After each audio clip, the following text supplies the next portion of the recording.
ህወሓት ወደ ወልቃይት ገባም። ጦርነቱ መጨረሻ ምዕራፍ ላይ ደርሷል። ከትግራይ ወሳኝ ሰበር መረጃ ደርሶናል፣ በዝርዝር እናሰማችኋለን። የአዲስ አበባ ፖሊስ የሰብአዊ መብት ጥሰትና የስነ ምግባር ጉድለት የፈጸሙ 104 አባላቱን ከስራ ማሰናበቱ ተገልጿል። ተጨማሪ ዘገባ ይዘንበታል። የኢትዮጵያ ብሔራዊ ሎተሪ አገልግሎት ዋና ስራ አስኪያጅ ቤዛ ግርማ በቀለ በመንግስት ከፍተኛ ምርመራ እንደተጀመረባት ታወቀም። የባንክ ሂሳቧ እንዳይንቀሳቀስ ታግዷል። ልዩ ዘገባ ደርሶናል፣ በቆይታችን ይቀርባል።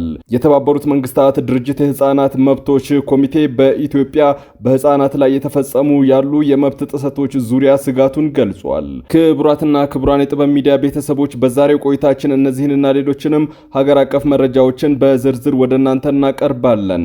ለቤቱ አዲስ የሆናችሁ ሰብስክራይብ በማድረግ የደወል ምልክቷን በማብራት የቤቱ አባል ትሆኑ ዘንድ በታላቅ ትህትና እንጋብዛለን። በቅድሚያም የዕለቱን የቢዝነስ ዘገባዎች አስቀድመን ወደ ዝርዝር ዘገባዎቹ እናልፋለን።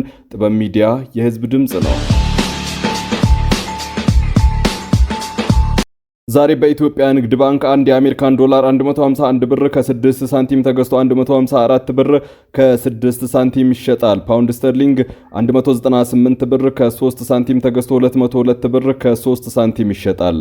የአውሮፓ ዩሮ 176 ብር ከ5 ሳንቲም ተገዝቶ 180 ብር ይሸጣል። የስዊዝ ፍራንክ 184 ብር ከ9 ሳንቲም ተገዝቶ 188 ብር ከ6 ሳንቲም እየተሸጠ ነው።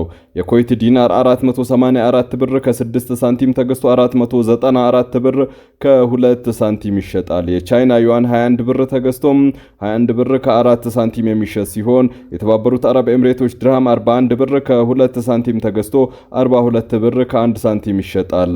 የሳውዲ ሪያል 40 ብር ከ4 ሳንቲም ተገዝቶ 41 ብር ከ2 ሳንቲም እየተሸጠ ነው።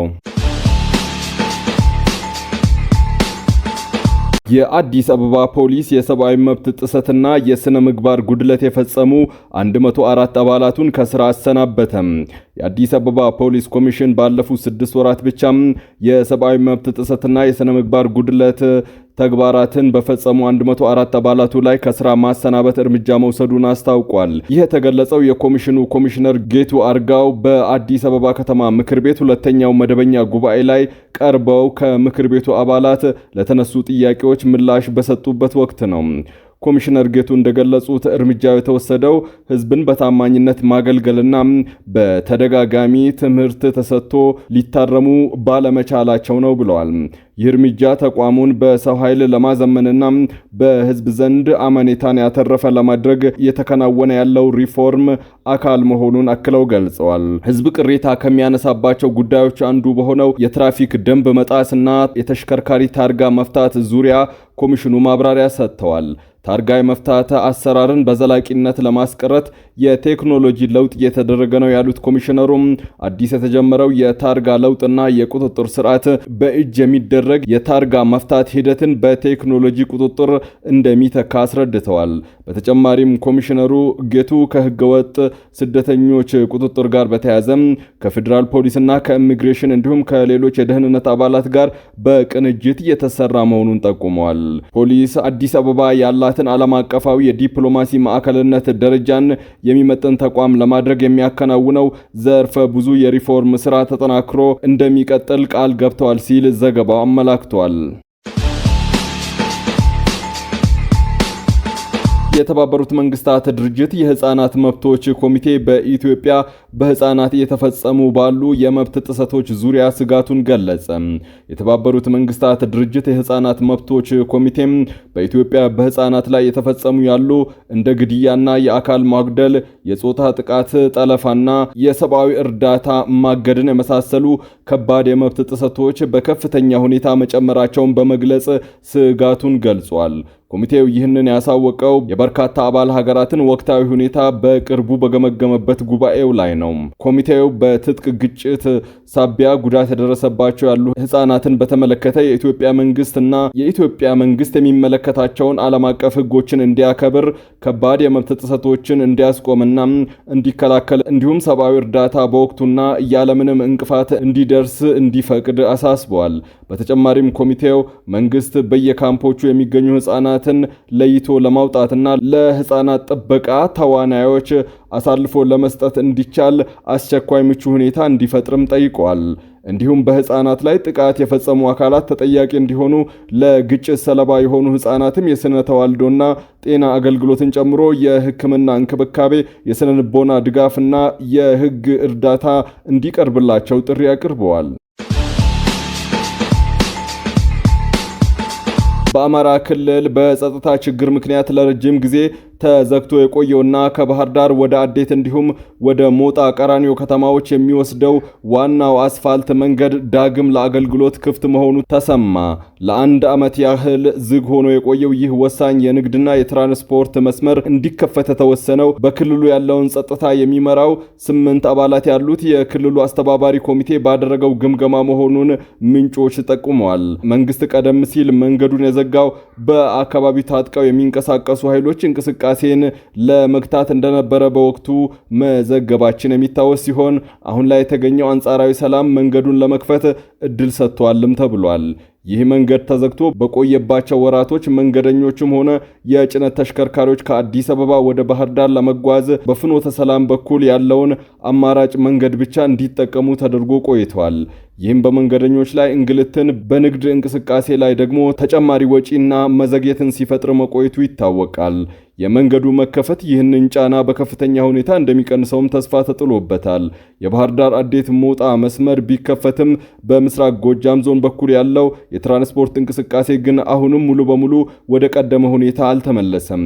በተለይም ከመርጦ ለማርያም ከተማ ወደ ደቡብ ወሎ ዞን መካነ ሰላም የሚወስደው ዋናው አስፋልት መንገድ በጸጥታ ስጋት ምክንያት ለወራት እንደተዘጋ መቀጠሉ ተረጋግጧል። ይህ ዝግ የሆነው ቀጠና መንገድ በአካባቢው ባሉ ነዋሪዎች፣ ነጋዴዎች ላይ ከፍተኛ የኢኮኖሚና ማህበራዊ ተጽዕኖ እያደረሰ እንደሚገኝ የተገለጸ ሲሆን መንግስት በሌሎች አካባቢዎች የጀመረውን መንገድ የመክፈት ጥረትም ወደዚህ መስመር እንዲያሰፋ ነዋሪዎቹ በመጠባበቅ ላይ ናቸው። ላለፉት 2 ዓመታት በፍትህ ሚኒስቴር የአቃቤ ሕግ ዘርፍ ምክትል ሚኒስትር ሆነው ሲያገለግሉ የቆዩት ተስፋዬ ዳባ ከኃላፊነታቸው መነሳታቸው ታወቀ። ምንጮች እንደገለጹት ካለፈው ሳምንት መጨረሻ ጀምሮም ተስፋዬ ዳባ ከስልጣናቸው የተነሱ ሲሆን በእርሳቸው ምትክ ቸርነት ሆርዶፎ በተቋሙ የአቃቤ ሕግ ዘርፍ ምክትል ሚኒስትር ወይም ሚኒስትር ደእታ ሆነው መሾማቸውን ምንጮች አረጋግጠዋል። አዲሱ ተሿሚ ቸርነት ሆርዶፎ የብልጽግና ፓርቲም ሆነ የትኛውም የፖለቲካ ድርጅት አባል አለመሆናቸው ተነግሯል። ቸርነት ወደዚህ የመንግስት ከፍተኛ የሥራ ቦታ ከመምጣታቸው በፊትም በግል በጥብቅና ሙያ ሲያገለግሉ የቆዩ የሕግ ባለሙያ ናቸው። ቸርነት ሆርዶፎ ለበርካታ ታዋቂ ባለሀብቶችና ለትላልቅ ድርጅቶች በጥብቅና ሙያ ሲያገለግሉ የቆዩ መሆናቸው ይታወቃል።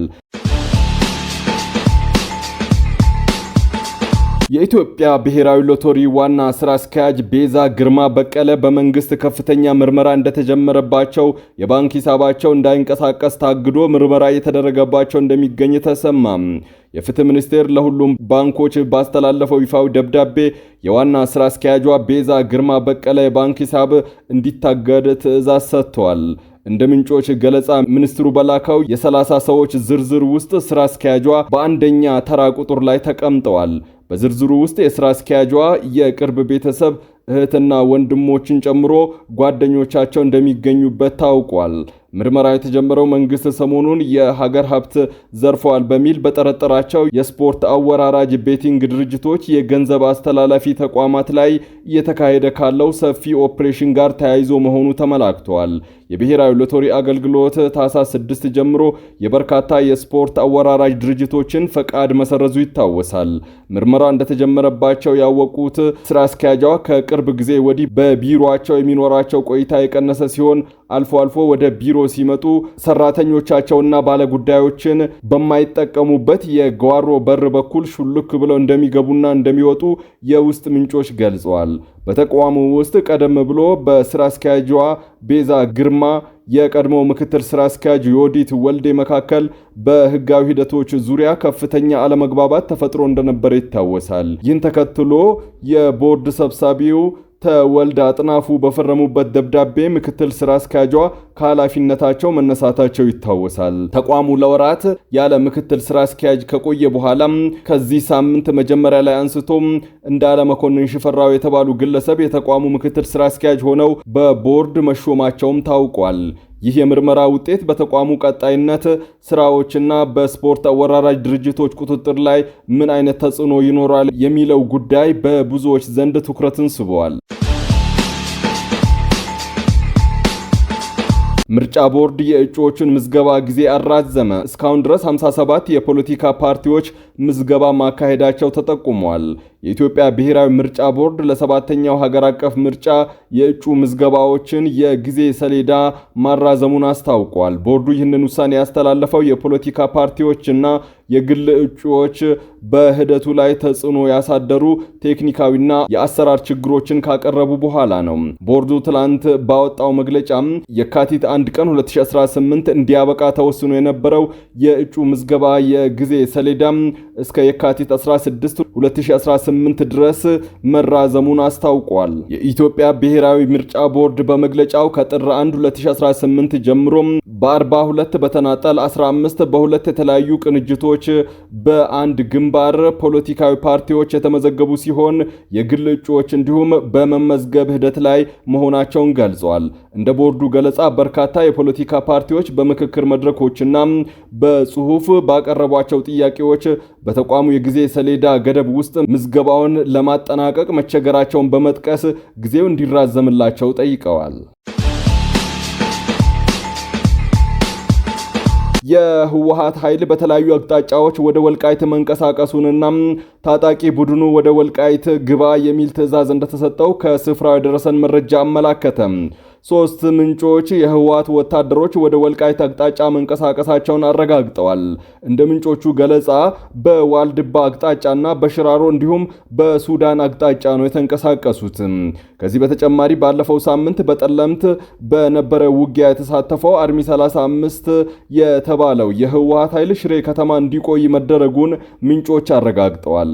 ዘ ኢኮኖሚስት የተባለው ጋዜጣም ባወጣው ትንታኔ የመከላከያ ሰራዊቱ ወደ ትግራይ አዋሳኝ አካባቢዎች ከፍተኛ ቁጥር ያለው የሰው ኃይልና የጦር መሳሪያ ማስጠጋቱን ምንጮቹን ጠቅሶ ዘግበዋል። ዘገባው ከሰሞኑ የህወሓት ኃይሎች ተከዜ ወንዝን ተሻግረው ጥቃት መክፈታቸውንና ወልቃይትና ጠለምትን ለመቆጣጠር መሞከራቸው የፌዴራሉ መንግስት ለዋና ጥቃት እንደ ቅድመ ዝግጅት እንደወሰደው አትቷል። ይህም በህወሓት በኩል የሱዳንን ኮሪደር ለመቆጣጠር አሁንም ፍላጎት መኖሩን ያሳያል ያለው ጋዜጣው ሁኔታውን ተከታትሎ የመከላከያ ሰራዊቱን ሰፊ ቁጥር ያለው ወታደርና የጦር መሳሪያ ወደ ትግራይ ድንበሮች እየተንቀሳቀሰ መሆኑን ጠቅሶ ዘግቧል። ክቡራትና ክቡራን ውድ ቤተሰቦቻችን ለሰዓቱ የመራረጥናቸው ዘገባዎች በዚህ አብቅተዋል። ከኛ ጋር በመሆን መረጃን ከጥበብ ስለተከታተላችሁ ከልብ እናመሰግናለን። ለቤቱ አዲስ የሆናችሁ ሰብስክራይብ በማድረግ የደወል ምልክቷን በማብራት የቤቱ አባል ትሆኑ ዘንድ በታላቅ ትህትና ጋብዘን ተሰናበትን። ሰላም።